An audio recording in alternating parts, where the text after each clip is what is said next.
Hello friend, প্রতিদিনের মতো আজকে নতুন একটা ভিডিও নিয়ে চলে এলাম। তো আমি তো প্রথমে আজকে কি ভাবলাম তোমাদের সাথে আমি কী ভিডিও শেয়ার করব। তো তারপরে হঠাৎ আমার চোখে লক্ষ্য পড়লো যে আমার বাড়ির কাছে তো শিলাকুল আছে। তো শিলাকুল মাখা করা যাক, কী বলো কেমন হবে? তো তার জন্য আমি ভাবলাম যে শিলাকুল মাখাটা করা যাক, তোমাদেরকেও দেখানো হবে, আমারও খাওয়া হবে।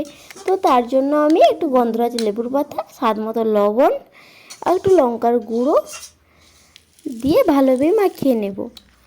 তো শিলাকুল মাখা তো আমার ভালোই মাখানো হয়েছে, খেতে কিন্তু দারুণ লাগছিল। তোমরাও কোনোদিন বাড়িতে ট্রাই করো। তো তোমরা কী করছো? সাবস্ক্রাইব করো।